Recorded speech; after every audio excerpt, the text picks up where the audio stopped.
Minasang, konnichiwa. Kembali lagi dengan Ayu Sensei. Nah, sebelum kita mulai, jika kalian menyukai video ini, tolong subscribe dan like ya, dan juga share jika bermanfaat. Oke? Di video kali ini kita akan belajar partikel dalam bahasa Jepang. Partikel dalam bahasa Jepang adalah joshi. Joshi artinya partikel. Yuk kita bahas ada apa saja sih partikel dalam bahasa Jepang. Hajimemashou. Joshi adalah partikel atau kata bantu yang sangat penting dalam bahasa Jepang. Nah, joshi ini memiliki peranan masing-masing. Yang akan kita bahas kali ini ada 10 partikel dasar dalam bahasa Jepang, yaitu partikel wa, ni, no, mo, wo, e, de, ga, to, dan ya. Kita akan membahas semua fungsi dari 10 partikel ini satu persatu ya. Yang pertama akan kita bahas adalah partikel wa. Partikel wa ini hurufnya berasal dari huruf H dalam hiragana. Jadi menggunakan huruf H, tapi ketika menjadi partikel, dia dibaca wa dan memiliki fungsi sebagai kata bantu subjek seperti is, are dalam bahasa Inggris. Di sini ada 2 contoh kalimat. Yang pertama, watashi wa gakusei desu. Watashi wa gakusei desu. I am a student. Saya adalah pelajar. Yang kedua, kore wa hon desu. Kore wa hon desu. This is book.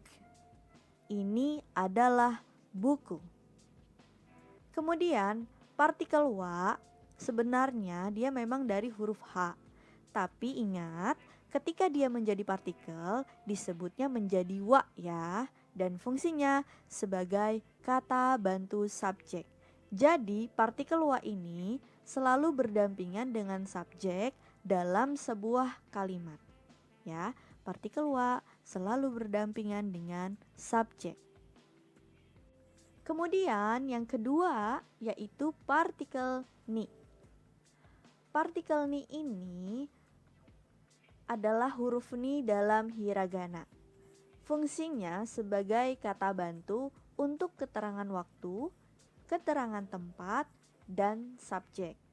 Kalau dalam bahasa Indonesia penggunaannya seperti di, pada, kepada, dari. Kalau dalam bahasa Inggris penggunaannya seperti in, at, from, to. Di sini ada 2 contoh kalimat. Yang pertama, watashi wa nihon ni imasu. Watashi wa nihon ni imasu. I am in Japan. Saya ada di Jepang. Contoh yang kedua, watashi wa 6 ji ni okimasu. Watashi wa 6 ji ni okimasu. I wake up at 6 o'clock. Saya bangun jam 6 pagi. Jadi kesimpulannya untuk partikel ni ini fungsinya seperti di, pada, kepada, dari, atau dalam bahasa Inggris in, at, from, to. Jadi ni ini berdampingan dengan kosakata untuk menunjukkan di, pada, kepada, atau dari kata keterangan waktu, keterangan tempat, dan subjek dalam bahasa Jepang. Jadi kita bisa menyesuaikan dengan kalimat yang akan kita buat ya. Yang ketiga yaitu partikel no. Partikel no berasal dari huruf hiragana no. Di sini ada cara penulisan huruf no-nya ya. Kemudian partikel no ini memiliki fungsi untuk menyatakan kepemilikan, tentang di. Nah, di sini ada dua contoh kalimat. Yang pertama, watashi no kabang desu. Watashi no kabang desu. My bag. Tas milik saya. Yang kedua, komputer no hon desu. Komputer no hon desu. Books about computers. Buku tentang komputer. Jadi kesimpulannya, partikel no ini jika dia berdampingan dengan subjek, maka untuk kepemilikan. Tapi jika no berada di antara benda dengan benda, itu untuk tentang. Lalu, jika no berada di antara keterangan tempat dan juga benda, maka artinya menunjukkan di. Kita bisa menyesuaikan penggunaan no ini dengan kalimat yang ingin kita buat. Yang keempat adalah partikel mo. Partikel mo ini berasal dari huruf hiragana mo. Di sini ada cara penulisan huruf mo-nya ya, bisa diperhatikan. Kemudian memiliki fungsi untuk menyatakan kesamaan yang artinya juga, pun. Di sini ada dua contoh kalimat. Watashi mo gakusei desu. Watashi mo gakusei desu. I am also a student. Saya juga seorang pelajar. Contoh kedua, nani mo tabemasen. Nani mo tabemasen. Don't eat anything. Tidak makan apapun. Jadi partikel mo ini digunakan untuk menyatakan kesamaan kita atau menyatakan pun. Jadi ada dua fungsi dan bisa menyesuaikan dengan kalimat yang akan kita buat ya. Yang kelima ada partikel wo. Partikel wo berasal dari huruf wo hiragana. Nah, partikel wo ini juga sering disebut hanya o saja. Fungsinya sebagai penghubung objek dan kata kerja atau predikat. Contohnya, yang pertama, watashi wa sushi o tabemasu.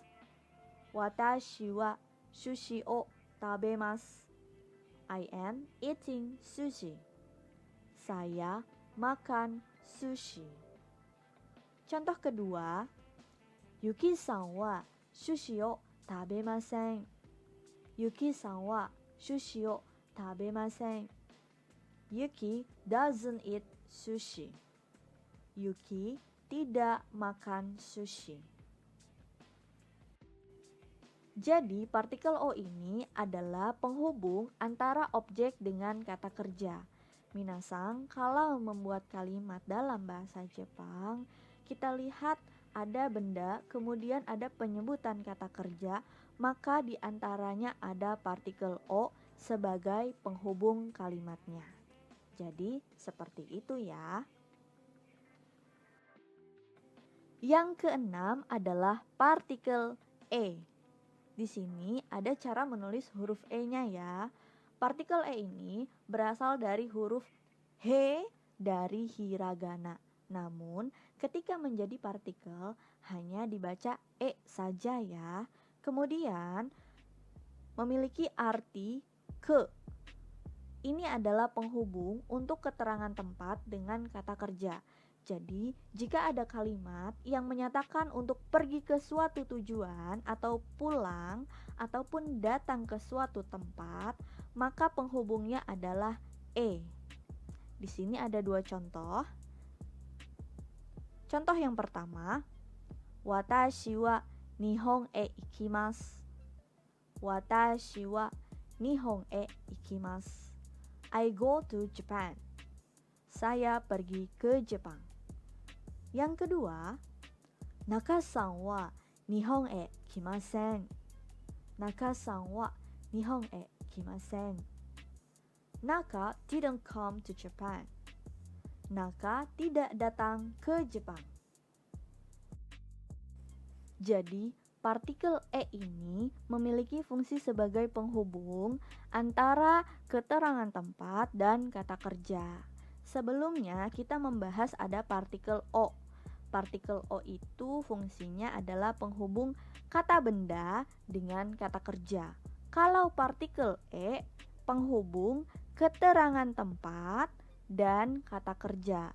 Di sini, kata kerja yang digunakan biasanya adalah pergi, datang, pulang, karena penggunaan kata kerja tersebut memiliki tempat tujuan yang perlu ditambahkan dalam sebuah kalimat.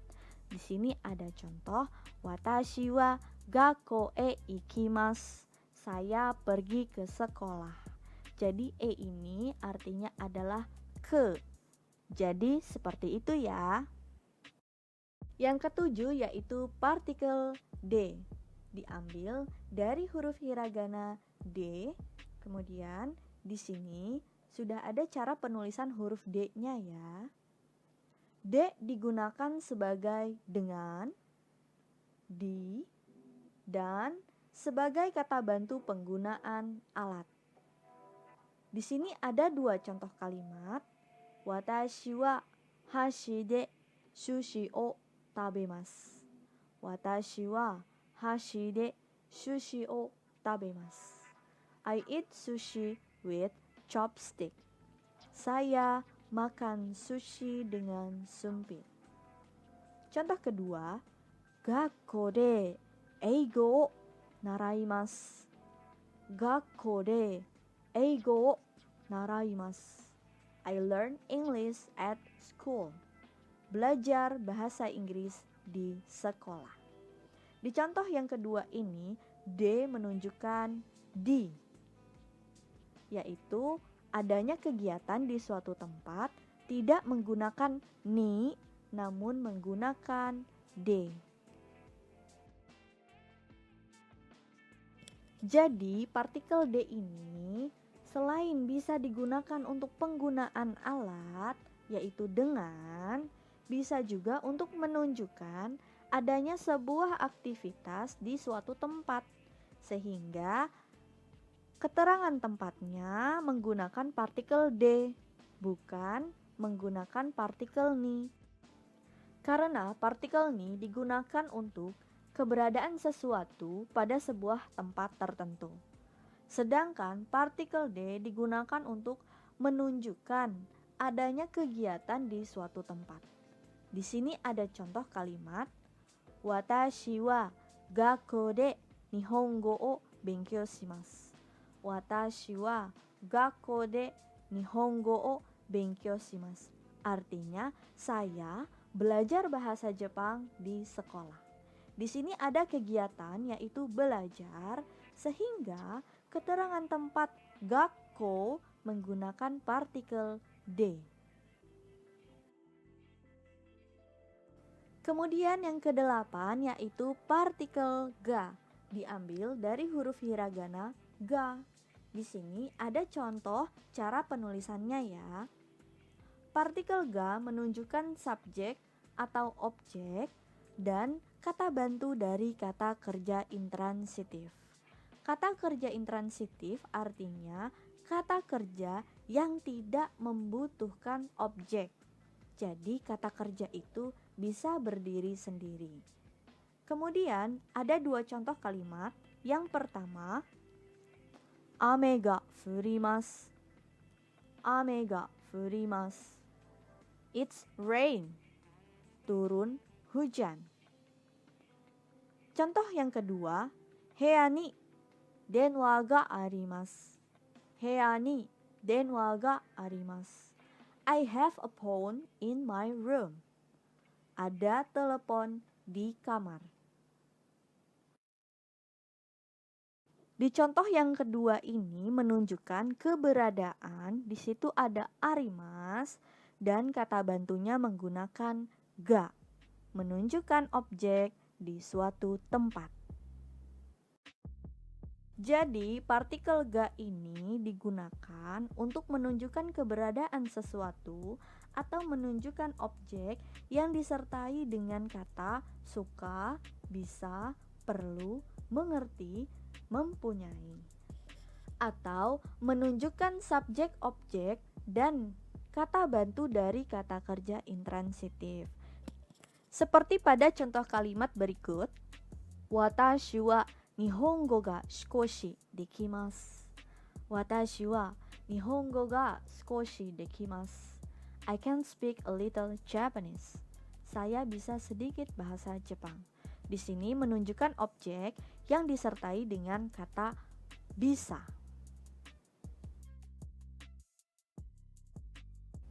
Yang kesembilan yaitu partikel to. Partikel to diambil dari huruf to hiragana dan di sini ada cara penulisan huruf to-nya ya. To ini memiliki arti dan, bersama, dan juga kata bantu untuk subjek objek. Di sini ada dua contoh kalimat. Yang pertama, watashi wa haha to Nihon e ikimasu. Watashi wa haha to Nihon e ikimasu. I go to Japan with my mom. Saya pergi ke Jepang bersama ibu. Contoh kedua, heya ni hon to denwa ga arimasu. Heya ni hon to denwa ga arimasu. I have a book and phone in my room. Ada buku dan telepon di kamar saya. Jadi, partikel to ini digunakan untuk menyatakan dan atau bersama ketika kita ingin menyebutkan subjek lain yang ikut serta dalam kegiatan tersebut. Yang ke-10 yaitu partikel ya. Partikel ya ini diambil dari huruf hiragana ya. Di sini ada cara penulisannya ya. Kemudian ya memiliki arti dan. Sama halnya dengan partikel to, namun partikel ya dikhususkan untuk penyebutan objek yang lebih dari satu. Berikut ini ada dua contoh kalimat. Yang pertama, kabang ni hon ya pen ga arimasu. Kabang ni hon ya pen ga arimasu. I have a book and pen in bag. Ada buku dan pulpen di tas. Contoh kedua, heya ni hon ya denwa nado ga arimasu. Heya ni hon ya denwa nado ga arimasu. I have a book and phone etc in my room. Ada buku dan telepon dan lain-lain di kamar saya. Jadi, partikel ya ini memiliki arti dan untuk menyebutkan objek yang lebih dari satu ya. Di sini ada contoh kalimat, heya ni hon to denwa nado ga arimasu. Heya ni hon to denwa nado ga arimasu. I have a book and phone etc in my room. Ada buku dan telepon dan lain-lain di kamar. Jadi di sini ada penggunaan nadoga yang artinya dan lain-lain bisa ditambahkan sebelum menyebutkan arimasu. Minasang bisa menambahkan ini pada penggunaan partikel ya maupun pada penggunaan partikel to ketika ingin menyebutkan dan lain-lain. Jadi kesimpulannya, untuk menentukan partikel mana yang tepat adalah bedakan setiap kosakata yang kita gunakan itu berdasarkan fungsinya dalam kalimat. Apakah kosakata itu sebagai subjek, objek, keterangan tempat, keterangan waktu, keterangan alat, atau kata kerja. Nah, jika kita sudah mengetahuinya, kita bisa pilih partikel yang tepat. Jadi minasang, dalam bahasa Jepang, partikel ini peranannya sangat penting. Jika dalam sebuah kalimat tidak ada partikel, maka kosakata satu dengan yang lainnya belum menjadi kalimat yang sempurna. Untuk menyempurnakan kalimat dalam bahasa Jepang, kita harus menambahkan partikel di setiap kosakata yang kita gunakan untuk menyatukan menjadi satu kalimat yang sempurna. Kemudian, partikel ini jika sudah digunakan oleh kosakata yang pertama, maka tidak boleh diulang penggunaannya. Jadi, pilihlah partikel lain yang bisa digunakan untuk kosakata berikutnya.